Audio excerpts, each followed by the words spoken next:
He goes, what you have is PTSD.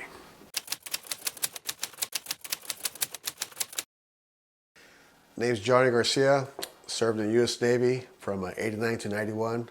I was a ABH-3, Petty Officer Third Class, aviation aircraft handler. I'm from East LA. Grew up not too far from Garfield High School. My upbringing was normal up until probably 12 years old or something like that. I mean, you're around gangs all the time and stuff like that, but it was normal. I mean, the kids were, kids, and the gangs were separate and kind of leave you alone. Even though I had some older brothers who were gang members, that's probably why they left me alone, because they had clout. But that was cool, man. It was a trip, Yeah. It was, you see a lot of crazy stuff when you're young. Yeah, And it's LA. what kind of crazy stuff did you see growing up? Oh man, shit! I remember one time we're walking around Whittier Boulevard. I must have been 5 or 6 years old, and we saw a bunch of cops and ambulance and stuff like that. And we went to this 2-story building on Whittier Boulevard, off the 710, and they were pulling out a dead body, in the stretcher. And the guy had a bunch of I don't know if they were stab wounds or bullet holes, but it was his body was just riddled with it. So I just remember seeing that for the first time. It just tripped me out, right? But you're young, you don't. I guess your mind doesn't know any better, right? Or doesn't know not to fear it. I guess when you're young, you're just fearless, right? So yeah, I was just kind of just tripped me out. We used to ride our bikes, me and my cousin and another friend, and back in the day, we'd cruise up and down the Whittier Boulevard ride, and then people would park the cars on the side, and we'd do a bunch of mischievous stuff, take hubcaps from Volkswagens, like, those porch nipples. Yeah. Or tornado mirrors. It was a trip. I was 14 when I was getting ready I used to play pot warner football. I was getting ready to go play football, and my mom wasn't home, and my uncle was staying with us. So the sheriff came, and they said that my brother had passed away. So I didn't know what happened. So I went to the football game, and I just want to get past that, right? I don't want to think about it. And by the time I got to the football game, everybody knew, right? So the coach says, hey, he pulled me aside. He goes, I went through the same thing like you did. I lost my brother the same way. He goes, I know what you're feeling, man, what you're going through. And if you want to go back home, go back home. It's cool, you have to play. I go, nah, man, I want to play. I want to play football. So I played that game, and the details came out afterwards, what happened and stuff like that. So it sucked, it sucked. What happened to your brother? Just wrong place at the wrong time. Just got, got set up, or you just walked up to him and shot him in the head and the heart, and his friend in the head, and his other buddy too. Execution style, I suppose. So most of my brothers were involved with gangs. My 3 older brothers were involved with gangs. I guess that was a deterrent for me not to get involved, so that numbness, you create this numbness afterwards when that happens, and you, looking back at it now, I don't get ahead of myself because it's a longer story, but you become desensitized. I have an older brother. He passed away also. He was in the gangs, and I guess he just to get away from it all, he just moved to a different state, and he worked construction, but he also worked security at night, and somebody's breaking into this building or something like that, and he got shot. Oh, wow. Yeah, so it just is. Like just bad luck right there? I don't know what it is, man. It's bad luck, I suppose. Yeah. So tell me, Johnny, what inspired you to go into the military? So I guess after what happened with my brother, I went through this little, just rebellious side of myself, right? And started hanging out some, not the wrong people, man, but some crazier people, right, from the neighborhood. And we weren't gang members, but we talked about party crews, right? Party crews, and I just have a good time with them, man. And I ran away from home for about a year, and I lived with them. And I lived in the garage. I lived wherever I can, in a room or somebody's pad, whatever it was. It was funny because they didn't have a lot of money, right? So they were on welfare, and you open up the refrigerator, and there was a tub of bean juice, not even beans in it, man, just bean juice and cheese and butter, like everything, just whatever was free, right? The welfare stuff, and we'd eat to at the ice cream truck. Ice cream truck, we used to sell chips with chili beans and stuff like that. It was pretty funny. But to stay above water, we'd do lawless stuff, just to make ends meet and to party and stuff like that, and just do a bunch of different riff-raff stuff. But anyhow, the part of the crew I was with, we're known for fighting, man. We just love to fight. It just and being desensitized, and I wasn't afraid to fight anybody, man. You could be huge or small. I just fought anything, and we used to fight a lot. And one day we fought this one guy, and he was part of a big gang, like a clique of it, and they were looking for us, and they found us in the streets in East LA, and they saw us, and they flipped a U-turn, and we took off because it was a truckload of guys, and you could just hear pa, pa, pa, gunshots, right? And I just kind of I was in the back seat of my friend's Blazer. It was me and my other friend, Andrew, and then some other guy, two guys in front, and I just kind of I went downward, right? It's went down, and thank God, man, it was a long chase around East LA, and we ended up on the freeway, bumper to bumper traffic on the emergency lanes, and by the grace of God, they lost us, or we lost them, and I said, man, hearing my mom cry, right, at night for months when my brother died, I said, I don't want her to go through that. So the next day, I walked in this recruiting office. I walked in there, and I walked into the Marine recruiting office first, right? Because I don't want to join the Army, because my older brother joined the Army, and there was a big picture of him, and I was like, I don't want to be another Army picture in the living room, right? So I was like, nah, I go join the Marines, man. So I walk in there, right? Little badass kid, 17 years old. Gunny Acosta, still remember his name. He goes, what the fuck do you want? And I was this, little thug, badass kid. I was like, not this. And I walked out. And when I walked out, right next door in Montebello, there's the Navy office right next door to it. I walked in, there's two Navy guys, man, wearing Ray-Bans and with their feet up on the desk, and they're laughing, right? And there's a big ship, a carrier. I forget which one it was. I think the Midway was on big wallpaper on the wall. I walk in, they're like, hey, what's up, man? How can we help you? I was like, and they're all laughing, they're smiling, and then I smiled. And I said, I don't know, man, I just want to be on one of those, a carrier. Or I have a seat, and that was the beginning of that. And, took the pre-ASVAB test and qualified for a bunch of different stuff, and mechanical aviation, technician, electrical, corpsman, just a bunch of different jobs I could have had an option to do. So I chose aircraft handling. I don't know why. I just wanted to work on the flight deck where all the action was at. So joined the Navy, went to boot camp, Great Lakes, got back. My A school was aviation aircraft handler in Lakehurst, New Jersey. I think it's 5 weeks or 6 weeks. I don't recall. And it's inside a big hangar, man. And they just go over all the techniques and all the safety stuff and what we do, and just it goes in depth.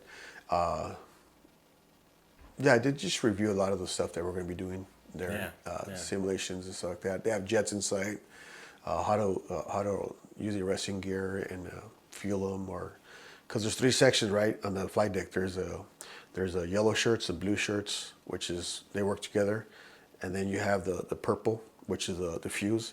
You have the blue, who are the arresting gear. That's a huge carrier. I was a helicopter carrier.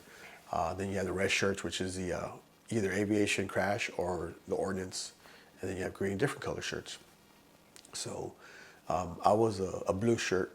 I worked chalk and chains, man, just running up and down the flight deck. And as soon as the aircrafts came, you load the tow bars to them, and then you start moving them because it's nonstop. It's like an airport coming in and out, coming in and out. So yeah, it's pretty cool trip. Did you have to go on ship a lot then? Obviously. Yeah. What were your rotations like? It was an AB. If you did a 20-year career, I think I remember it was 80% sea, 20% land. So you did a lot of sea if you did a career as an AB. In my 4 years, I deployed 2 Westpacks. One of them was like 9 months, which is Desert Storm. And then the other one was Somalia. That was 6 months. And then a lot of 2 weeks here, 1 week there, and things of that nature. So, you know, when we found out it was Desert Shield at the time, right? It was 1990. And they said, yeah, we're going to be going to Iraq. And it was December. So, you know, you're concerned, right? Because you know it's potential for war, stuff like that. I'm at the time I'm 19, I think, or 20, whatever it was. So I had a dream that I died, right, on the ship. So you know you have that in the back of your mind, right? You're going to this war, and I just said, screw it, man. I'm just gonna go. I ain't gonna wuss out. I'm just gonna go. And I remember when we were taking off for Desert Shield on this Westpac, whatever you want to call it, there was a Lieutenant Love, Jamie Love, who was right next to me, right? And then my family was on the pier, and they're saying bye and stuff. I'm waving at them, and he starts making small talk with me, man. He was a lieutenant, and he goes, he asked me where I was from and stuff like that, and where I worked at, and I told him the flight deck and stuff. And he goes, man, you look nervous, man. You okay? I was like, yeah, I think I'm all right. He goes, I guess you could see it in I was real nervous. And he goes, I promise you, man, I'm gonna bring you back. I promise you. I was like, oh, cool, man. Whatever he said that day, it made me feel good. But he just said, I promise you, I'll make sure you come back, man. All right, cool. So fast forward about 3 weeks, we're doing flight operations so we're in the South China Sea, and it's bad weather, man. It's real bad weather, and he's flying a helicopter, and he's the last helicopter out. Him and a crew, 4 of them, 2 pilots and 2 crewmen, Huey. And we're in the flight deck, man, and they're saying the helicopter's name was Tiger. Tiger's still out. It's incoming. So he came in, right? He did a flight pattern. He came in, and the landing signalman at the time, they're yellow shirts. I was a blue shirt at the time. The back of the ship, the carrier was pitching. It was pitching, right? It was windy, man. A lot of wind and a lot of rain and stuff. And he waves them off. So the guy takes off and comes back again, man. And it's pitchy, man. It's windy, and I eventually became one. And you have to time it. When it's pitching like that, you have to time it, right? You have to time it. It's just experience it. And you know, he waved them off again. So he comes around and the earphones and the helmets we're wearing, the chief is yelling, man, land the motherfucker, man, you know, land him. And the guy waves him off again. And everyone's pissed out, like, fucking land him. I guess this guy was scared. I don't know what he was scared he's gonna crash and blades gonna go everywhere. It takes off and there it comes back. So helicopter just disappeared and went into the ocean. I guess I'm not sure what happened, but I hear when he's coming around, the gyro was off and it's pitch black. You can't see nothing, and it went straight into the water. Not sure. They just recovered one body. Everybody else they went in. So the guy his name Isaiah, the guy they recovered, I saw him the night before. He was all happy in the mess hall at midnight. He had got a telegram, because back then it was telegrams, right? There were no emails, no phones. It was just all telegrams, and every now and then you got a telegram. And he had asked his girlfriend to marry him on the telegram, and she sent back, yeah, I accept it. And the very next time, man, he didn't come back. Oh I wow. was, or Lieutenant Love, you know. I always think Wow. How many people were on board? it was 4 guys on the helicopter. So it was Lieutenant Love, Lieutenant Hall, Airman Katie, and Airman Isaiah. Yeah, Wow. yeah. Not too many accidents, but you do see them, right? In my 4 years, I just know of like 3 of them. You know, one was that helicopter, and one I was in, and then another one. But yeah, it's a pretty trippy. The flight deck's it's dangerous. It can be dangerous, you know, Yeah. if you're not paying attention. What We year? What year was that? That was Desert Shield still, so it wasn't Desert Storm yet. It was Desert Shield December. I think December 19th or 17th of 1990. The helicopter went down, and to this day, man, I still every year I'll post a picture of the helicopter and just remembrance of those guys, man, because you know I did come back. You know, Lieutenant Love said I was gonna come back, and I did come back. So Yeah. you know, unfortunately, he didn't come back. Anything else happen on that deployment? Yeah, so our ship was it had a squadron attached to it, Marine squadron, minesweeping operations. They were pulling sleds, metal sleds, in the Persian Gulf around Kuwait area, because they had submerged mines, underwater mines, right, in the water. So our job was to just kind of like provide support for those helicopters, that squadron, and they would just go back and forth, right? I guess they would map out an area what they're doing one day, and then if that sled, it was a CH-53 Echo, was pulling with cable, a metal sled, a huge, like with pontoons, and I guess they will detect the mines, and then the mines would come up, and then they will send the EOD to go, just apply their bombs and detonate them and stuff like that. So we did that for a while. On one of those days, for whatever reason, we had to get out of Dodge, right? I had to get out of the area. I hear because there was silkworm missiles locked on us. I don't know. I forget why we left, but we had to take off fast without it being mapped out for us, because there's a lot of mines in the area. So at about 4 in the morning, flight operations ended at about midnight, and about 4 in the morning, I just feel this huge, loud noise, man. It's you can't even describe it. It's hard to describe. I mean, just the concussion you feel. It's in your whole body, and it blew me out of my rack. We had hit a mine, and yeah, I just Holy shit. yeah, I hit a man. mine, and the concussion. It was 2 decks below us, where it hit, and yeah, as I flew off my rack. I held on to the bars of the rack, and then I landed on my feet. And for whatever reason, man, that night I folded up my pants and my jersey.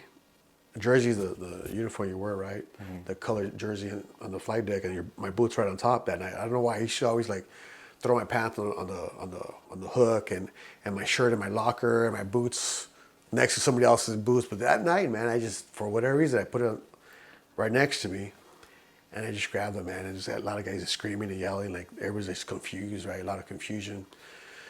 My buddy Eric was just in his rack at the bottom, and he's like what just happened, right? And I grabbed him, and I was already dressed. I grabbed him, I pulled him up, and I was handing him stuff. I go, let's roll. And the last thing you want to do, man, the ship's sinking, man. You don't want to sink with it, right? So I remember this one guy, he was screaming like a bat out of hell, man. It's just uncontrollable. And somebody had to slap him. Just, bah! They slapped him. Bitch slapped him. They calmed him down. That's funny. Looking back at it, it's funny. And we all started running. There's 2 openings or entrances to our berthing area. And one was the opposite side of it. You've been on a ship. They're huge, right? So we ran up the deck, and little manholes that you're trying to, in a hurry, and a bunch of guys, about 300 guys trying to get out of there. And as I'm running to our battle stations, our general quarters, I go into slow motion, man. Everything goes into slow motion. It's the weirdest thing. You go from running fast to like running slow, and people are like screaming like it's echoing, and I just remember seeing a bunch of smoke and like a chemical smell, and I said, shit, did they hit us with a? I didn't know it was a mine. Did they hit us with a silkworm missile, a chemical missile? I don't know. I didn't know. And I said, fuck, man, we're gonna die, because I didn't have my mask on me, nothing. And then as I'm running in slow motion, it goes into fast. It goes from slow to just real time. And then I get upstairs and I get to the room where we have all our masks and stuff like that. I start passing them out, and then we just found out that it was a mine, you know. Wow. And it was a trip. We had the helicopters going ready because we didn't know what it was. We didn't know if we got attacked or it was a missile or another ship. We just didn't know what it was, and we were just dead in the water. We couldn't go anywhere. And yeah, man, we were there for a couple of days, dead in the water, and the USS Missouri and the Wisconsin, two battleships came next to us, and that was reassuring, man. It was pretty cool. You could see those bastards the following night just shooting the guns. Really? And the I think the 20-inch barrels or whatever it was, and the Tomahawk missiles all night, and it was pretty cool, man. It was. What ship were you on? I was on the USS Tripoli. So that happened on the Tripoli? On the Tripoli, LPH-10, yeah. After all was said and done, I just kind of like sat down and I was just reflecting on what happened, like 10, 12 hours earlier, right? Because you're just nonstop, you're doing something, right? And I just said, man, because ABC at the time was on the ship and they filmed it. So keep in mind, this is 1990, so it wasn't like now where everyone has a camera and it comes out and they download it and it's everywhere. It was like we just happened to have ABC on board and they were filming everything. And I said, man, my mom's gonna find out. Like, I hope she thinks I'm all right. And hopefully somebody tells her we're good, you know? So, because keep in mind, the reason why I joined the Navy is I didn't want her to experience something happen to me, so. Yeah. Or get out of Dodge, East LA, so. That was my only concern at the time, was just my mom finding out, not knowing what happened to me, that's all. Were there any serious injuries? No. Wow, that's wild. Right? Yeah, no. And you guys, I imagine you ended up fixing the ship and it stayed in service, or? So we were dead in the water for a while, and then after they cleared the area, the war lasted 72 hours, something like that. It didn't last too long, right? Yeah. It ended quick, but by that time tugboat took us into Bahrain, and we're there for a month or so, or a little bit longer. And that was just a drink fest, right? Just it was the ASU. We'd go there and just go party, man, every night and have a good time. If you think about it, I joined the Navy because because the Marine recruiter said, "What the fuck do you want?" Right? And I was just trying to get out of East LA, man. And let me backtrack. I had just got shot at the day before, 2 days before. I was at home watching Chuck Henry. In LA, and he was traveling, right, in Italy or somewhere like that, and then during the commercial break, it was a Navy commercial, right, and it was these guys in sailors, man, in Italy, man, and just with women around them. I was like, wow, I would love to do that, man. I can't afford to do that stuff, we don't have money, and that's when I had the idea I'm gonna join the Marines, or and go travel the world, and that's why. That's why that's why I joined. It was like getting shot at, and I in LA, Chuck Henry. In 1992, we're doing stuff with Navy SEALs. They're on board and they're training. They're training to go on those container ships. We're watching. They're doing some type of stuff and then I think they did a mock drill, like a war thing in Long Beach, where they went on top of a building and they're doing some drills in that, and next thing you know, we're on our way to Somalia. So that was a trip. Somalia was pretty interesting, but Talk to me about Somalia. Somalia? Yeah. Somalia. Fuck. So that was a boring cruise. I mean, part of going out on the Westpac, right? You hit all these ports and it's pretty fun, right?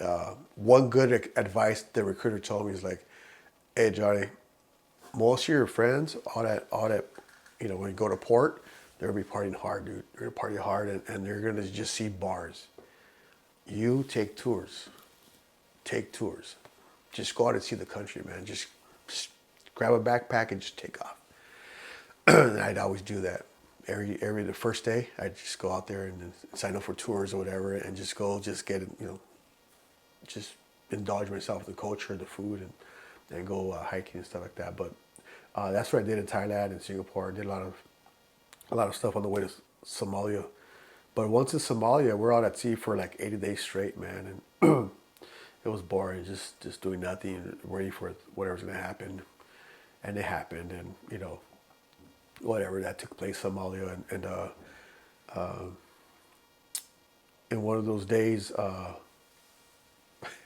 this is one guy, man, he's an idiot.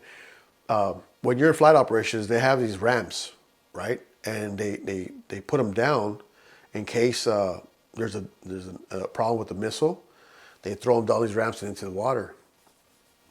Oh, one of these days, this guy, he's walking on the catwalk, and common sense is you go under the ramp and you continue walking. Right, this guy went on top of the ramp and he slid into the water, man. Oh shit! We're laughing. We're like, there's thousands of jellyfish, man. I don't know what the hell Oh, happened to this guy. wow. Jellyfish all over. In the Persian Gulf, a lot of jellyfish. And they flew him off the ship. He just disappeared, man. You do stupid shit like that, you just, Wow. something's wrong with him. So he flew off the ship. But anyway, one day, when you're in Airedale, you have a Marine squadron attached to the flight deck, right, and the ship. And we became close friends, right, with the Marine Airedales, and we every time we go to port, we'd always party with them and hang out with them, and ship became pretty tight, man. Some guys from, a couple guys from Chris Perez from New Mexico, and another guy Perez from New Mexico, and another guy Perez from Bronx, man, half Puerto Rican guy, half Irish guy. Pretty cool cats I hang out with. And one of the Perez's, he goes, "Hey man, we're gonna be flying out. We look for a Greek freighter. You want to go with us to be an observer?" Look for a what? A Greek freighter that was supplying Somali arms to the Somali warlords. Oh. So they were gonna, locate them and then let whoever else know where they're at to do whatever they have to do. So we went on this little flight op, and we're flying around, man, looking for this Greek freighter. We didn't find it. So they said, well, we're gonna go to the airport, the Mogadishu airport, to pick up some mail and some food. I'm like, all right, cool, man, it's cool, because I'm tired of the ship's food, right? I want some pizza, man, some Domino's at the time, or Hardee's, whatever it was. And we're about 8,000 feet up, and we're flying pretty high, maybe lower, I don't know. And I asked my friend, take a picture of me by the back ramp on the CH-46. And my idea was, because it's open, it looks like I'm in the air, right? Stupid. I don't know what I was thinking, whatever. But when I had my hands out, the hydraulic fluid landed on my wrist. I told the crew chief, I go, "Hey man, it's hydraulic fluid." And he's like, he's like, "Don't worry about it." I go, "All right." So I sat down, and a few minutes later, the back reservoir of where the hydraulic fluid's at, it kind of explodes, right? Hydraulic fluid's just all over the place. And it's smoking, a lot of smoke's coming in. You hear the pilot yelling to the crew chief, like, go back there and start pumping it, right? So he's pumping the manually the reservoir, I guess, to get the hydraulic fluid into the system. I guess it's pretty important to have hydraulic fluid right at the helicopter that controls all the mechanisms. Yeah. And I told you earlier, the pilot is the most cool, calm, and collective voice you ever hear in any 1MC, right? And he's screaming, man, "Mayday, mayday, we're going down, we're going down." And he's giving the coordinates to the ship, or whoever he's giving them to. And everything just became real, just surreal, bro. It's like, oh shit, we're going down. Because he's saying we're going down. This is the coolest guy in the helicopter, and he's saying we're going down. He's the pilot. He's the pilot, right? I just have my headset on, my helmet. And I'm like, oh shit, man. And that guy Sanchez, our Perez, is running back and forth, going all over the place. And at one time, I guess he couldn't do enough, so he just stops. He grabs me by the shoulders, looks me square in the eye. He goes, "We're going down, bro. We're going down. And we hit the water. We're top heavy, so we're gonna go upside down. Once you go upside down, the blades will be rotating, right? You pop that window out behind you, and you swim away from the blades, all right?" And I was like, "All right," and I just became numb. I just remember becoming numb, like saying, "Oh shit, here we go again." This is it. Because you hear helicopter crashes, and it's not very good, most of the time. So I have a long conversation with God, man. At the time I didn't know what praying was, right? But I had a long conversation with God, and I said, "Man, when my mom finds out, just comfort her, just comfort her and let her know, I wasn't scared." And yeah, and then I talked to him about what I wanted in life and what I didn't have, and if I lived, I want to be this and this and this. I wanted a family, and yeah, I just had a long conversation, and after that, I was calm. I wasn't scared. I was just calm. I was like, whatever happens, happens.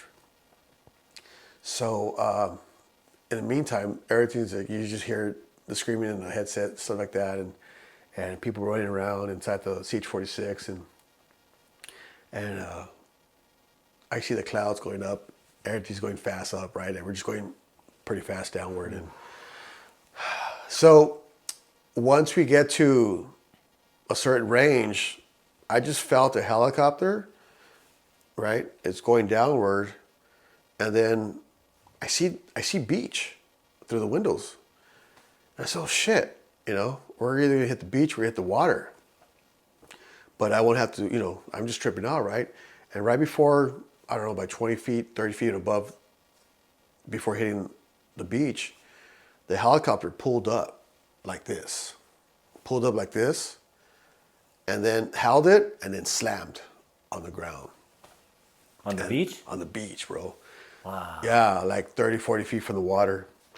And the back caught on fire, and, I was like, "Oh shit, man, I'm still alive," right? Like, am I alive, or is this real? What's going on?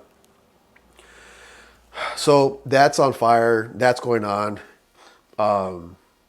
We all unbuckle, and then the side door opens, and then, we're going out. There's about 6 of us, 2 pilots, the crew chief, search and rescue, myself, and another guy. And we get out, right? We get out, and then they have a extinguisher inside. I don't know. The fire went out. It was smoking, or it was on fire. I don't recall. So yeah, we're there, right? And we see some Somalis far away from us, and we're like, "Oh shit!" And they're in the truck. We don't know what to think of it. And I'm just kind of like tripping out, right? But everything's cool. Everything's Fuck, so it's not even over. Now you're like, what the fuck are these guys going to do? Yeah, we don't know what's going on, right? Because, we're not sure. Thank God, 2 Cobras came right away. I could see his eyes, bro. That's how low they flew around, because they started crowding us. They started coming around us. And I could see his eyes. That's how low. You've been around Cobras. There's the guy in the front, the guy in the back, and the guy in the front, the gunner. I can see his lenses. Actually, no, they're clear lenses. I can see his eyes. And then he just came, did a couple rounds around us, and then the Somalis left. We're there for a while, and then the Marines came, and that was the first time I was really happy to see some Marines back. Holy shit, man! Because you have nothing. You have 50 calibers on a helicopter that's kind of like tilted, right? So that's all you have. And the crew chief, they had a sidearm. At the time, it was 9mm, right, Berta. Nothing to defend yourself. So the Marines come, and they set up a perimeter, and another 53 Echo comes with more Marines, and they say, you go back. So I jumped on the 53, and I took off, man. What a difference between a 46 and 53, though. The 53 is like a Cadillac, and the 46 is like, it's just like, It's, Holy shit. yeah, man. So everybody survived? Every survived, man. Every Holy survived. shit, man! I would have been fucking shitting my pants, bro. You land and then you're like, holy fuck! Yeah. All these people are surrounding us now. Like Yeah. Yeah. Yeah. So you don't know what to think of it. So I just whenever and ever since then, whenever I would hear like helicopters going down, right, in the news or just stories and stuff like that, I always think of the guys that are in there, right? Because I know what they're thinking, man.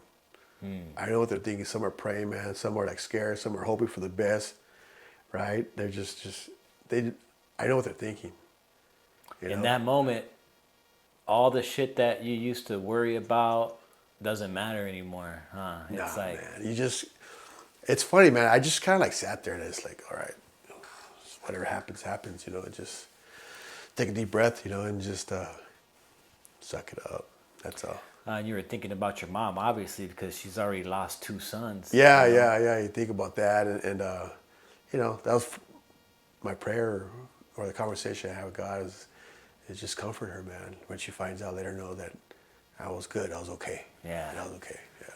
Wow. Yeah. That's fucking wild. Well, I'm glad you made it, man. That's a fucking wild story, dude. Yeah. Wow. Yeah. So as soon as that happened, I after that, that was in February of '93, February or March, and after that, went to Thailand. And from Thailand, I got a job offer from mobile refineries, and I got out, man.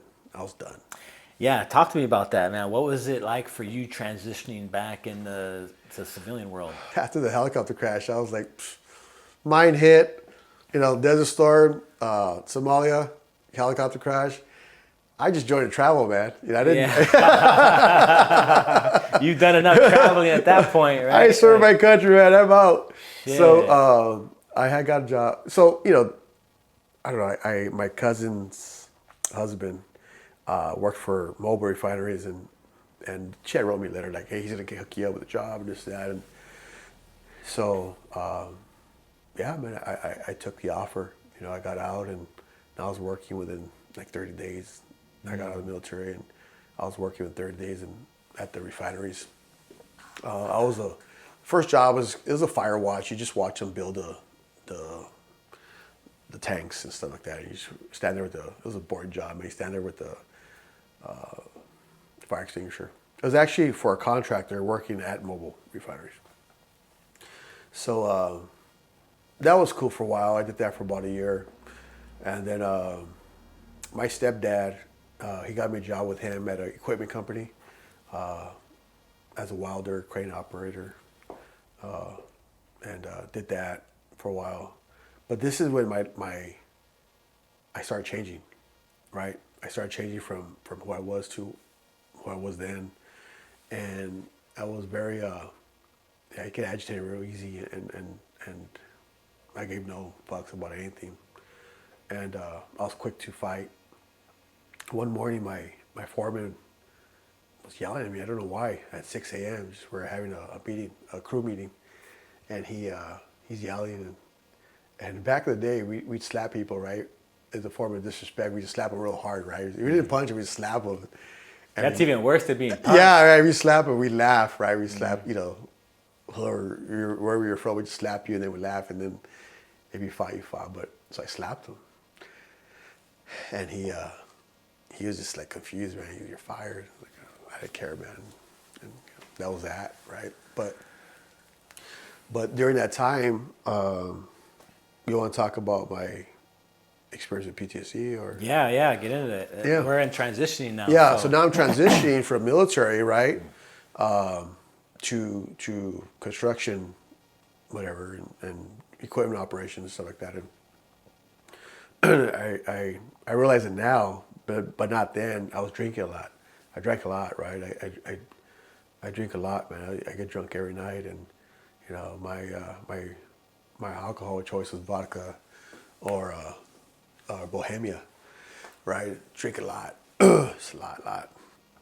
Get into fights on the weekends and at bars, clubs, and just always fighting, always brawling. And my daughter's born. I get married to my first wife, and my daughter's born. And that was like the most innocent, best thing that ever happened to me. Right? Just it was, you know, I'm sure you're a father, you know how it feels, and everything that was wrong in my life that I didn't understand what was going on in my head, it made it better. I just made everything go away, and I would sing to her. It's a song by Ramon Ayala called "Mi Tesoro." I was singing to her, and just when we're alone, though, not around the mom, just when we're alone. And so anyway, you know, I was with my first wife, and I started feeling these like anxiety and like restlessness, and I didn't want to be around people no more, and I'd piss her off to where she would leave, and I'd black out the whole living room, just black it out, and I would cry uncontrollably, just cry that I've never cried before, like it came from the gut, and I just wanted to die. I just wanted to.